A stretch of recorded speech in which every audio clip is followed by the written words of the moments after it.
you by Musclemeds. Musclemeds is the creator of carnivor pure beef protein isolate. Beef builds muscle, and carnivor is the world's #1 selling beef protein. Hey everybody, welcome to the Ronline report. As we're coming up on the 2022 Mr. Olympia, we have Akim the Beast Williams, top 6 at the Olympia before, looking to go up this year. Please welcome the Brooklyn Beast, Akim Williams. What's up, man? Thanks, Ron. Thank you for having me. Yeah, I got so excited I couldn't even say the year right. But man, so I haven't talked to you since a little bit after you won Tampa Pro. And at that time, you had been dealing with something you didn't let anyone know until the show was done, was that car accident. And I know you hurt your neck, you hurt your back, you were going to chiropractor like all the time, and your training was a little bit hampered. So we've had a couple months since then. How's everything feeling now? Well, I finally went and I did a MRI on everything like that. And what they found was I have a bulging disc in my neck, one in my back also. And then I also got some injuries in my right shoulders. Oof. So what do they do for that? What do they do for bulging discs? Well, right now, the doctor recommended I get surgery done on my shoulders because there's a tear in there. But right now for that, I'm just doing like cortisone shots and stuff like that for the shoulders. I was going to say, your Instagram, just yesterday, you had some device. You were pushing all kinds of ridiculous weight on a shoulder press. Yeah. It can't be that bad. It is bad. That's why I go every week to get it worked on. So every week I don't miss a day. Shout out to Dr. Gary Ashenoff. You know, he's worked miracles on my shoulders. You know, I can't thank him enough for doing that. He does this thing called shockwave therapy. What's that? It's a shockwave gun that sends like electric pulses inside of the muscle to break up like scar tissue and all this other stuff. So that's really helped my shoulders tremendously. You know, along with the cortisone shots and everything like that, it's helped me a huge amount. Because if you notice in the past, you would never see me doing any kind of bench press. If you look at my Instagram, you'd always see me doing like leg workouts, like training heavy with legs and stuff like that. You would never see me do any kind of heavy presses. But that's because my shoulders were so bad. So I kind of shied away from like posting any kind of pressing movements and stuff like that. And then finally, I'm able to, you know, press decent weight now. So that's why lately you see me doing more like dumbbells and the shoulder stuff and stuff like that. Yeah. Well, I'm just curious because I guarantee you at least 90% of people watching this, if you haven't hurt your shoulders yet, you will. Trust me, you will. If you keep lifting weights, it's just the way it goes. So I'm familiar with like slap tears, rotator cuff tears. What kind of tear do you got going on? I believe it's a rotator cuff tear, I think. Oh, yeah. But man, you know, look at your shoulders. It's you're holding up pretty well. I mean, well, the doctor, he explained it to me very well after he looked at the MRI. And what he told me was I have so much muscle around that area. Yeah. And that's what helps me to like just keep going and stuff like that, because the muscle protects that joint from like any further injury and stuff like that. So he told me just be smart. And if I feel any kind of discomfort, you know, just don't keep going and stuff like that. Don't push past that threshold of like pain limit, like type stuff, you know? So. Yeah. Cause I mean, you're obviously doing a great job training around it, maintaining, you know, you look as big and crazy as ever. So thank God that's, you know, that I remember you pressing, geez, it wasn't that long. How many, you can tell me when it was, but I remember you putting up videos where you're like incline pressing, I want to say 5 plates. Didn't you do 5 plates at one time? Yeah, that was in the past. Yeah, that was in the past. I was a pretty strong presser, man. I was inclining 5 plates and stuff like that. And, you know. You know what? The good thing is, you know, I hope this serves as an example, because all the young kids out there, they're pushing all the weights now. And they're probably, you know, if they hurt their shoulder, they'd cry a river because, oh no, I can't. But, you know, you're living proof that as long as you built that muscle with all that stuff, you can train around it and maintain it. Because what do you, I'm going to guess, I'm going to take a body weight guess. Tell me how far off I am. I'm going to say you're 8 weeks out right now. 8 weeks out. Yeah. I'm going to say you are 268. Nah. 328. No. I'm maintaining right around like the 278, 280 mark. Oh, so I was way low. Yeah. Shame on me. Yeah. Because everyone loves the high body weights like Rami. As soon as they saw 330 or whatever he was, I was like, he's going to win. Just because that's what he weighs, you know. I mean, yeah. You know, the heaviest bodybuilder in the world isn't always the best bodybuilder in the world, but that's a whole other story.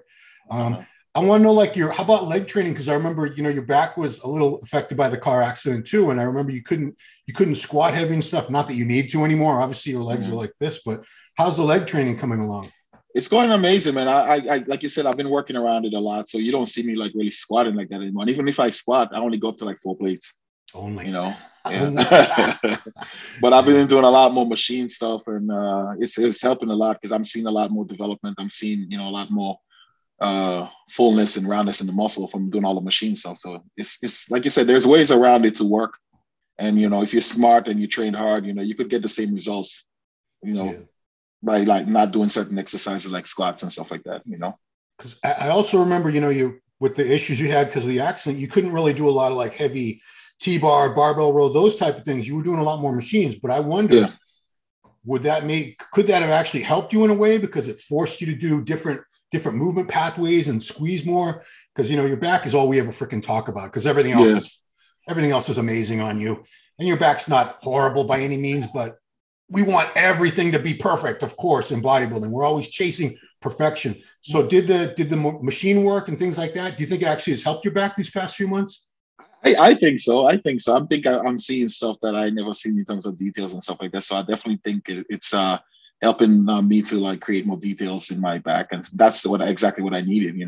I didn't need to add a whole bunch of muscle back. To just use the muscle that I have right now and just keep creating more detail, so that when I do that back double bicep, it makes that physique a lot better.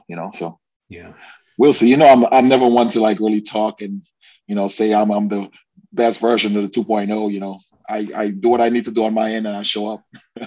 Well, you know what? I'd say 9 times out of 10, when someone says this is the best I've ever looked leading up to a show, it's not the best they've ever looked. So, or maybe when they told me it was, but by the time they got to the show, it wasn't. I don't know. Things happen. But so let's talk Olympia. You were 10th place last year, which is still top 10 the Olympias. How many people do that? I was 9th place. I've never been 10th place. Ninth place. Never. Yeah. I've been 9th place twice. Never been 10th place. Okay. All right. 9th place twice. My bad. And 6th place in 2020. Mm-hmm. What's different from last year to this year in terms of your prep, your training, your mindset? Because obviously the goal is to get higher than ever before. Last year, I really, I was, going through some stuff, personal stuff, coaching stuff and everything like that. And I was really trying to just find my way. I wasn't training the way I needed to train and stuff like that. So last year, I kind of like winged everything, man. Especially the Olympia and the Arnold. It was very challenging for me. I did the best I could. I really wasn't training to my standards. I was training by myself, having a very, very hard time pushing myself and stuff like that. And this year now, I'm back in love with training. I'm training a lot harder now. I'm more focused, mentally and physically and everything like that. And shout out to my training partner, Darren. He's an old dude, old corrections officer. And I have to say, man, he's one of the most reliable training partners I've had in a long time. He shows up on time. Sometimes I have to tell him to slow down because, but it's been awesome training with him, and I can't thank him enough for coming along on this journey with me. When you say old, I'm curious what old is to you. How old is he? I think he's about 55, 56. Okay. I mean, that's up there. I mean, I thought you were going to say like 45 or something. Like, come on. No. He's about 55, 56. I think so. Yeah. And what are the gyms you're mostly training at? Well, I bounce around. I go to Bev Francis. I go to Diamond Gym. I also go to Strong and Shapely. Oh, wow. So I don't really have a set gym, but I've been training a lot more Strong and Shapely every once in a while. Since I'm in Jersey, every once in a while I could go out to Bev's, I go out to Bev's. So, all those gyms, including Diamond Gym, Bev Francis, and Strong and Shapely, I got to say thank you so much to them for giving me a home, a place to train and stuff like that. And I also can't forget Signature Fitness also too. So they've been very, very helpful. I think you just named like the top 4 gyms in that tri-state area, basically, right? Yeah. I mean, that's Strong and Shapely back in the day. Whew, does Strong and Shapely still have? I've only went there once. It was like 10 years ago. They still have like this one room where it's almost like a museum. It's like all super old machines. Like I think some of them go back to like the 1950s. I don't know. I mean, The majority of the machines in there are pretty old school stuff. So yeah, I've never been to that room where it's just like 1950s stuff. So maybe they got rid of it. Yeah, that's what I'm wondering, because I was thinking some of these I don't think anyone would even know how to use. They look like these weird contraptions from, I don't know what, a science fiction movie from the 40s or 50s or something. But anyway, so I can't forget also elite training facility, because if I forget them, they're gonna like rip me a new one. So I've been using them too, and they're like a small powerlifting gym. Yeah. You know, so whenever I want to get like really, really focused and like don't have anybody bothering me or talking to me in the gym, I usually go there to train too. So I got to thank all those people, man. Every one of those gyms are awesome, and the owners are amazing people. How do you decide which gym to go to? Is it, this one has better leg equipment, this one, like, I like the back pieces there? How do you make that decision? Sometimes it goes by, if the gym is getting too crowded, then I would like try to pick something that's a little bit more quiet. Yeah. So I think it's based on the influx of crowd movement and stuff like that. Right. I'm thinking, when you're in prep for a show, especially the Olympia, you're looking fantastic and everything. You must have people coming at you like constantly, just wanting to say hi or take pictures or just say you look great or whatever. But I can imagine how that would bug you when you're trying to train for the biggest contest in the world and you really need to focus. And it's not, they don't know any better, but do you seek out gyms times a day or gyms where there aren't that many people just so you don't have to deal with all the attention? To be honest with you, luckily, I've been blessed with a face that's not that friendly. Oh man, a resting bitch face. Yeah, so all I got to do is just, when I get close to the shop, put that face on, and people kind of just stare clear of me. They just, don't even like come up and ask me questions and stuff like that. Yeah. So I think it's one of my benefits, Yeah. Well, I'm curious, does Darren, your training partner, does he help out in that aspect too? Like people coming at you, just like shakes his head. No, leave me alone. In the beginning, he was a very, very, very, very nice guy. Very, very super. Like, you come up to him, he'll talk to you and say hi. But eventually, I think I'm starting to rub off on him now to the point where, now you don't talk too much now. Yeah. No. So, tell me about the coaching. I don't want to presume, but you same coach you had in Tampa? Well, no, not the same coach I have in Tampa. Can you, if you don't want to talk about the coaching situation, we'll just go next. But if you do, let's talk about it.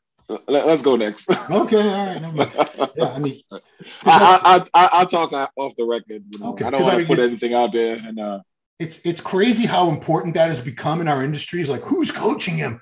Oh no, he went to this coach or that coach. Yeah. I'm not saying that coaches don't play a key role today. Of course they do, but it's still, you're the one doing the work. You're the one training, dieting, doing your cardio. I mean, it's become to the point where almost the coaches are bigger stars sometimes than the athletes, which, I want to give the athletes some credit because they're the ones in the gym doing the work. But okay, so we won't talk about that. But tell me about this Olympia and why you're excited, because this is, I think this is one of the most exciting Olympias we've had in a very, very long time. Yeah, it's definitely a huge show, man. There's so many guys that's qualified for that show. I'm starting to think like, damn, when are they going to cut off the qualification? Seriously, yeah. It's like 31 guys right now, I think. Something like that, man. I'm like, God, man, there's a lot of guys. Yeah. So, what happens when there's 35 guys is somebody's got to be on the sidelines going, oh, man, when are they going to call me? But that's not going to be you, I don't think, of course. But that's what I worry about, because it's the biggest show in the world. It's supposed to be very elite. And, we can't change the system now. It's kind of too late, but I don't know. First of all, what about the point system? Do you think maybe eventually we could just get rid of that? Well, I mean, they did have a lot of shows this year and a lot of guys got to qualify. I think this is the most shows they had in a long time. Oh, yeah. In terms of guys getting qualified and stuff like that. Before, I never was expecting this. Maybe because the show is held in December. Yeah. So you have more time to qualify. They extended the qualification to qualify. So, but I mean, I do like the point system, because back in 2019, I was one of those guys that qualified with a point system. Oh, okay. And I was able to, even though like everybody that beat me that year, I beat them at the Olympia. So I was still able to crack the top 10 at the Olympia, through the points. So I respect it. you know, and I feel like, you know, if you getting like 3-second place back to back or 4-second place back to back, That's true. you know, it should give you a chance to go to the big stage, you know. I think that would apply probably more so in a case where you have, you don't see it that often, but like in bikini, like Ashley Kaltwasser, she won, I don't know, like 1,000 shows this year. She won a lot of shows.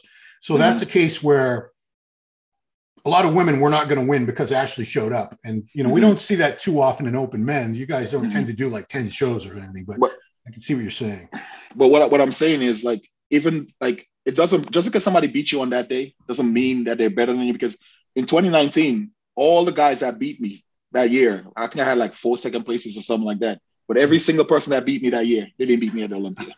So what does that tell you? Well, I mean, did you look better at the Olympia than you had at those other shows? I think some of those shows I don't know. That's questionable, you know, because there were shows where I felt like, you know, just me, I felt like I should have won that show to get that qualification. Yeah. And, you know, I came in second, you know, but like I said, I went to the Olympia and I redeemed myself and I placed higher than every one of them. So that was a victory in itself for me. You know, I didn't win the Olympia, but I felt like I won. Yeah. Well, I mean, that's obviously the goal, is winning the Olympia. And, you know, we've talked about you. I think you have all the physical tools to win the Olympia. You know, there are a few guys that do. It's just a matter of who's going to actually do it. You know, I'm sure you thought about it, you dreamed about it, you plotted and schemed. What's it going to take for you to get that Olympia title? Because I know you want that before it's all said and done. Yeah, that's one of my main goals.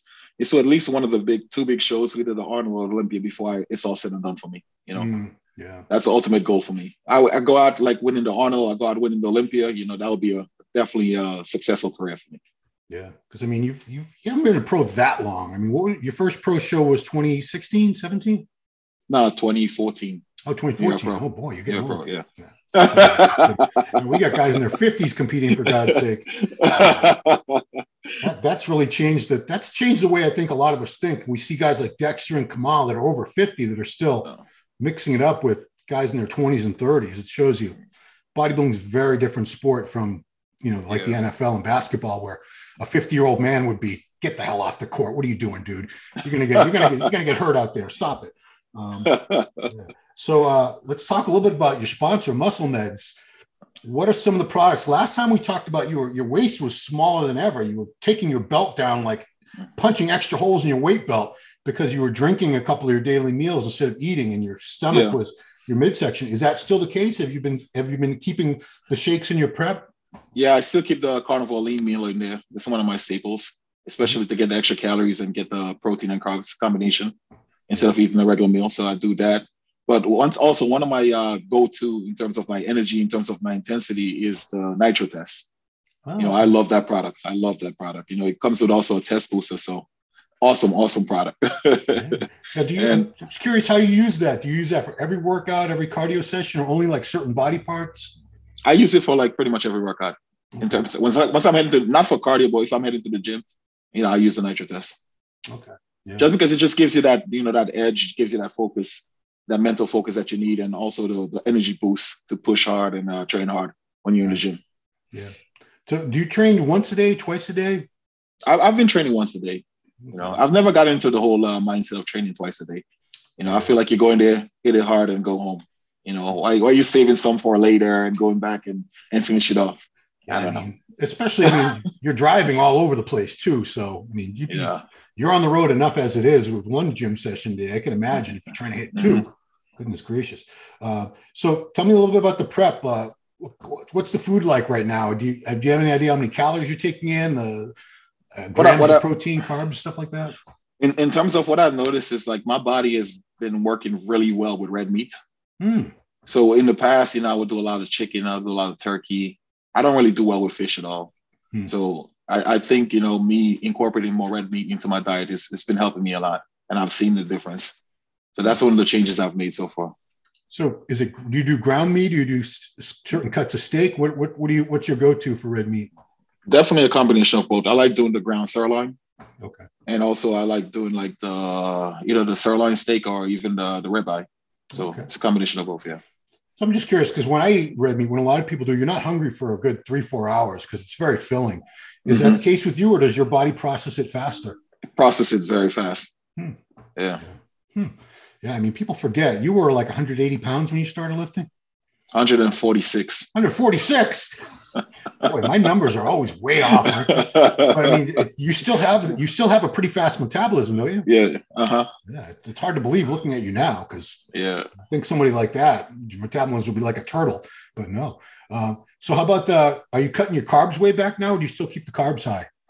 I cut them back. I'm doing moderate carbs right now. Like about 4 to 6 ounces per meal. So okay. What are your favorite carb sources? I'm noticing right now, I like, as far as what I like sweet potatoes, but I think rice is a better carb source for me. Okay. I feel like my body responds better to white rice. Yeah. Yeah, everyone used to say brown rice, but to me, brown rice, it was so tough to chew. It was like rubber. Mm-hmm. Be there all day trying to chew that crap. It was supposed to be, it's got the bran husk. And I'm like, I don't give a shit about that. Come on, dude. I need to get this freaking food down. I'll tell you what. Have you ever had basmati rice? Yeah. I think that's what I eat all the time. Okay. Yeah. Or is it jasmine? I don't know. No, I like the basmati rice. It's anybody out there that's listening to this interview, make sure you try the basmati rice. Basmati rice. Yeah, I don't know if it's different from jasmine. Someone's going to correct me in the comments. It's different. It's definitely different. Okay. Different texture, different texture and everything like that. When I was a kid, we had the bags of rice. I think it was Uncle Pete. You just throw the bag of rice in the lazy man's way to eat rice. Okay, how about next one I want to know is, a guy your size, cardio. How much cardio are you doing? How intense is it? Right now, I'm at the limit of about an hour a day. I'm doing only an hour a day, and it's pretty intense. Fasted cardio every morning at around 6:30. So all at once, an hour at once. Oh yeah, all at once, yeah. So you wake up, do you have coffee or pre-workout or anything? Yeah, well, I get up, drink half a cup of black coffee, and I get right on the Stairmaster or the step meal off. Oof, yeah. You have a step mill at home? Yeah, I do. Luckily, I was lucky enough to set aside some money and purchase one for my house. So they work so well, but don't they suck? Oh, they suck. It's just the word. I mean, it's just the most. It's the hardest cardio. I tell you what, I don't mind anymore, because I could get right out of bed and get on it instead of like driving to the gym. So, it's a luxury that I have right now. I have it right in my apartment instead of like getting in the car, driving to the gym, and then driving back after you're done and stuff like that. So, Oh yeah, because I mean, fasted cardio, you're already starving. Exactly. Now you got to wake up and go to the gym and do the cardio before you can have anything to eat. That's ridiculous. Exactly. Well, I'm glad you invested in that. But I read about Kai used to do that with. I think he put a broomstick across his shoulders so he couldn't use his hands. I don't know how he didn't fall on his ass doing that, because just trying to balance. Maybe I'm just clumsy, but man, it's hard not to hold on to the rails at all. It definitely is. Yeah. I mean, I'm only human, so every once in a while I would catch myself like leaning over, and then I have to like prop myself up and stuff like that. So it's definitely something that you have to put in your mindset that, okay, I'm not leaning over today. And then. And what do you listen to? Do you listen to music or podcasts or what? I do a combination. I'm a lot of people don't know that about me, but I'm really big into cars and stuff like that. So I often find myself going on YouTube, checking out new cars and just drag races and all this other crazy stuff. I'm not that much into cars. You could talk to my son-in-law. He'll talk to you all day about cars. But yeah, what's your dream car if you could have any car in the world? Well, I actually I have my dream car right now. What is it? It's a C8 Corvette. Okay, yeah, those look like spaceships now. Yeah, Corvettes are pretty badass these days. I don't know if you guys have seen them. Okay, that's good, because you totaled your BMW M3 a few months ago. Yeah, I totaled the BMW, and I was lucky enough to do my budgeting a little bit, and then figured out that I could afford it. So nice. I decided to pull the trigger and get one. Nice. What? If I sound stupid because I don't know what I'm talking about, forgive me, but what's the horsepower on that Corvette? The one that I got was about a little bit under 500. Okay, that's pretty fast. It's a little bit under 500. Yeah. Where can you actually drive that thing as fast as you want? You have to go to I'm just curious. We don't have an Autobahn in the U.S. I know. I usually take it up to like Bear Mountain, and since I'm out in Jersey and stuff like that, so I take it up to like Bear Mountain, that area up there. It's nice roads. No traffic, no like traffic lights and stuff like that. So you could really I'm not saying I'm speeding, guys. I'm just saying that I could drive a little bit Oh, what would that thing, how fast could that thing go if you really, really pushed it?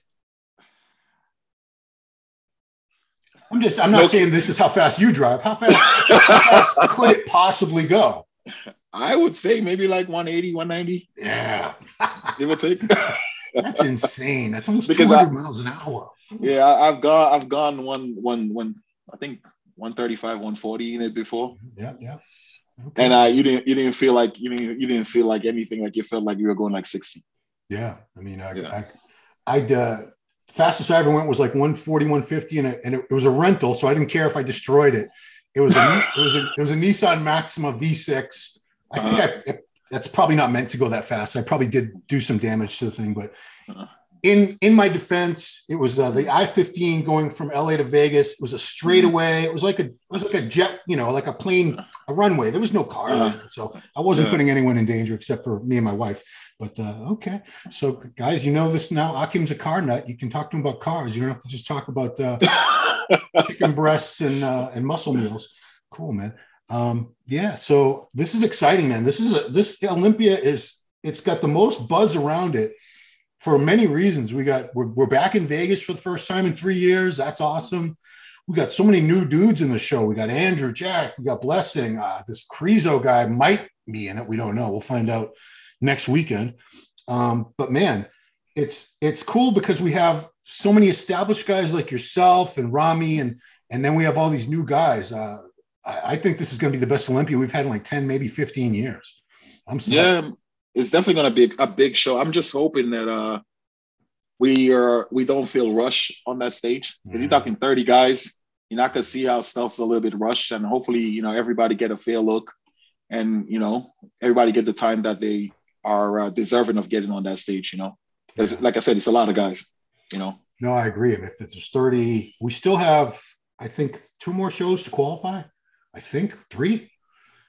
Some weekends there's been like 2 shows in a weekend. You realize that? Yeah. It's over. They're all over in Europe. There's been so many. Yeah, that's what I've noticed this year. There was a lot of qualifications outside of the US. Yeah. A lot of shows for people to qualify outside of the US. And we have more people from outside the US in the show this year, I think, than ever before. Yeah. Which is I always felt bad for those guys because there was some good talent over there that was basically ignored because we, we're in America. We don't care about the rest of the world. We're America. So I know it's terrible, but it's true. And I think it's supposed to be an international show. It's the best bodybuilders in the world.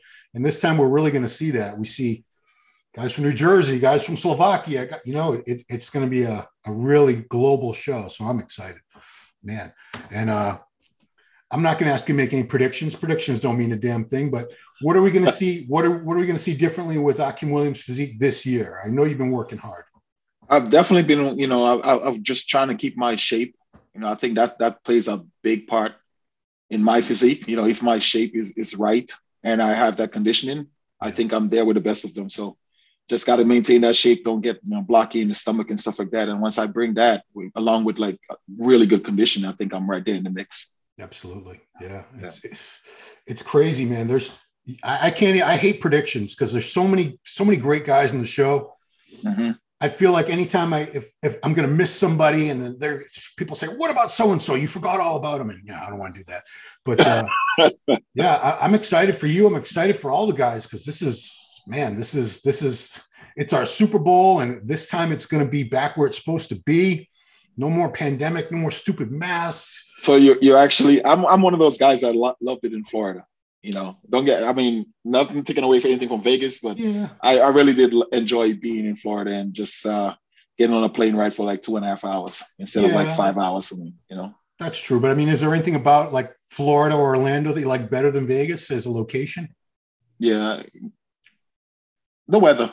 Okay. They're both hot. They're both hot and sunny, but Vegas is a dry heat, like an oven. Yeah, exactly. Yeah, exactly. Well, yeah, I'm with you, man. For you, it's like an 1.5-hour flight, right, to Florida? Yeah, exactly. Yeah, like 2 hours for me at the most.